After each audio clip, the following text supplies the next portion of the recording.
Come on, girls, you can come out for an afternoon stroll. There you go.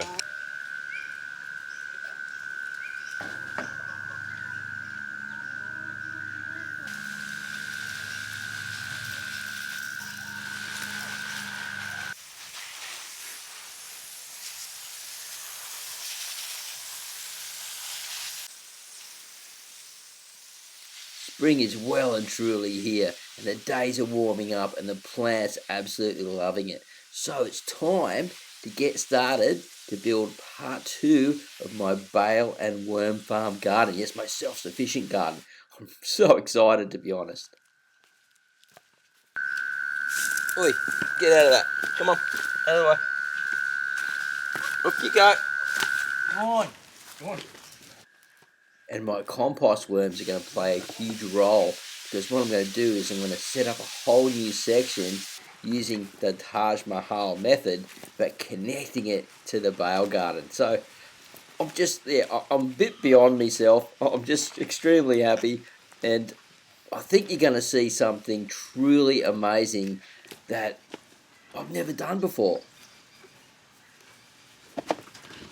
So it's all about improving my systems over time, and I really believe that this is just going to be something that is just amazing. Wait until about 3 months and see what's going on here, man. I'm telling you, this is just going to be what I used to say in videos a long time ago, the bomb.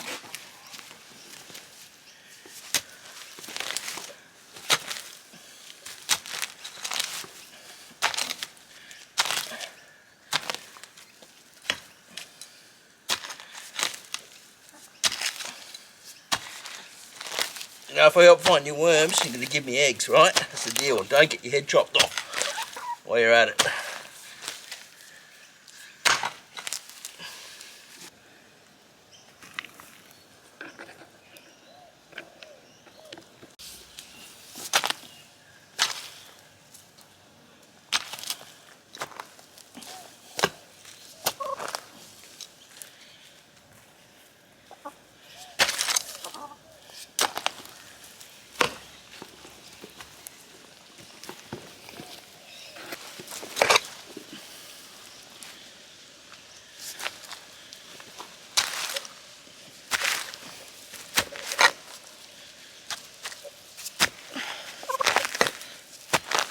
This one, get him. Get him.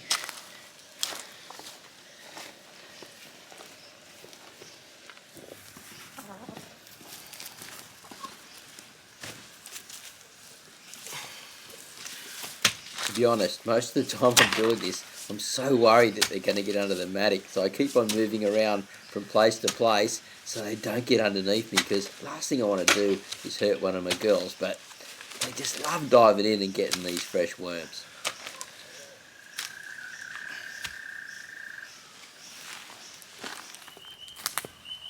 Okay, so I've moved over to another part of the garden. We've got a bit of cloud cover, but it's nice and warm. And I thought, you know what, I need to show you what else is going into the garden. Because I haven't really gone over a lot of the plants that are giving you too much of a tour, really. We need to do that in the near future. But first, let's have a look at the new plants that are going in the garden. Now, I just had what's in the truck for that video, so the things that are coming in. And here's some of the plants that we had. But if you want to watch what's in the truck, it's up here. I'll leave it in a link. Watch it at the end or something like that, end of the video. Right, so this one is called a indigo rose. I had to read that again just to remember. Now, I'm hoping that this is the cherry tomato variety. It grows anywhere from 1.5 to 6 feet tall, so nearly 2 meters. Got some stakes for it. I'm going to grow one up the vine, then I'm going to let the rest bush out down the bottom. Now, if this is a really good plant, I might try and not cross-pollinate other ones and keep growing this hopefully into the future as a cash crop, because I've done it before. The red and black cherry tomato, I'm pretty sure this is the cherry tomato variety. And man, exceptional fruit. Looks really beautiful on the plate, and the flavour, bellissimo, I think they say in Italy. Now, here's another interesting plant, the cucumber. Now, the cucumber's been doing really well on the East Coast the last couple of years because of La Nina. We get more cloud cover, So we get a filtered light, a softer light. Now they are prone to some different viruses and things from too much water. So I've got to be a bit careful with that with the extra rain and stuff, but let's hopefully it doesn't get any sooty mold. If it does, you spray a bit of milk on it, you know, just a light mixture, and that usually helps if you get it early. If it gets in and it's fully all over your plants, look, you just got to rip them out and pull them, throw them away basically. So that can happen with too much humidity, too much rain. Now, we've got a Roma here. This is really cool. Now, just one plant, cost me $2 this one. It was a bargain. So what I'm going to do is I'm going to plant this one out. One Roma, I'm going to grow, you know, I want to make different salsas and different recipes and things out of these plants. So it's a good idea to have a different type of tomato. Not sure if it's going to cross-pollinate with the others. That's the problem with when you're doing sort of small, in-close stuff. But hey, no problem.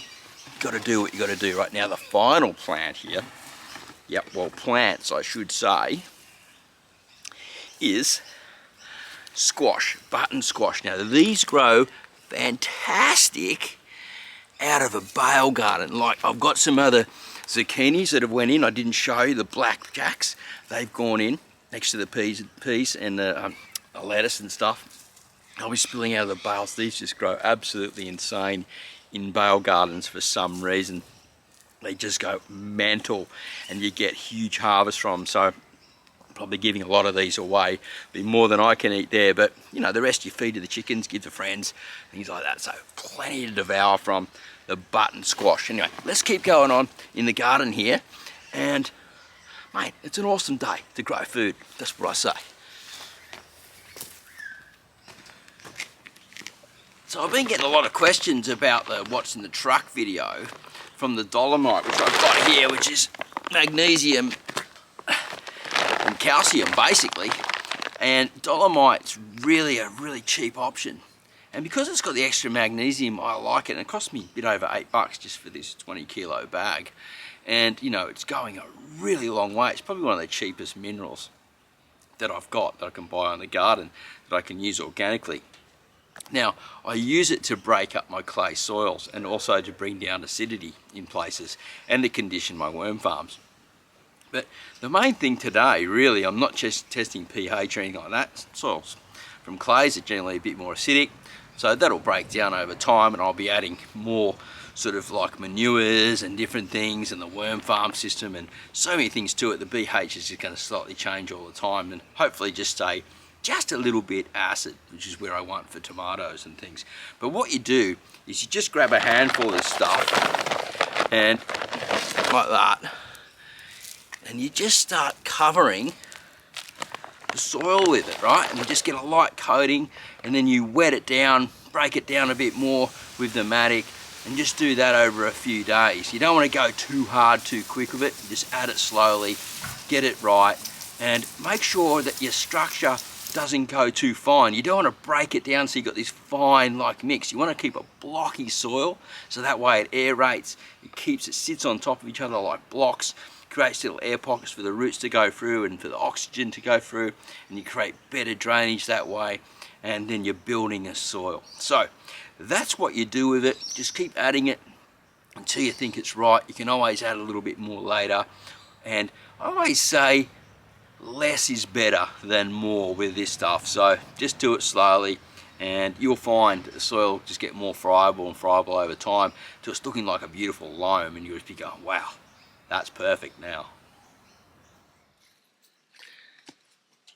So we've moved into stage 2 of the garden bed, right? So I've dug all the clay, put all the nutrients in as much as possible, mostly just Dolomite really. I haven't added anything else, but clay is full of nutrients, right? So then the next stage is actually putting the worm farm, the Taj Mahal, on top of the bale. Now, if you haven't seen the Taj Mahal worm farm, you need to check out that link that's wherever around there and in the description. Check that out and you'll see what type of worm farm is going into this. And it's just an extension of that and making it bigger and bigger. So the worm farm will actually be feeding this whole system, and I won't need to put too many inputs in because most of the inputs will be feeding the worms.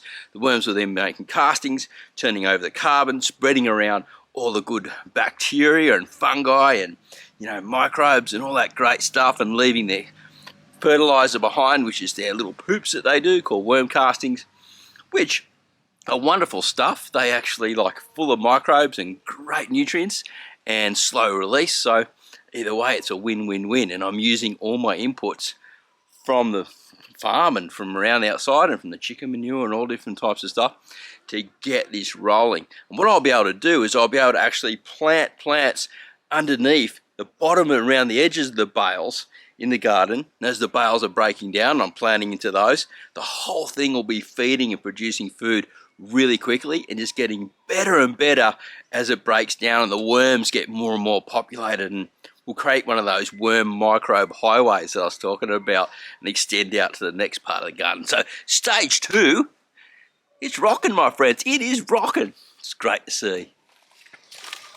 So as this is a vlog style production, right, you really need to stay tuned to the channel. YouTube will not share and let you know all the time that I have got content out, right? They will basically show you what they think you need to be shown to. So what I would recommend is you come back to the channel, you know, check it out weekly and then watch the updates. Because if you missed one section, you might go, oh, how did I do that? How did I do that? I've forgotten about this. I didn't see that. Because I just basically can't put everything into one video. It's absolutely impossible to do.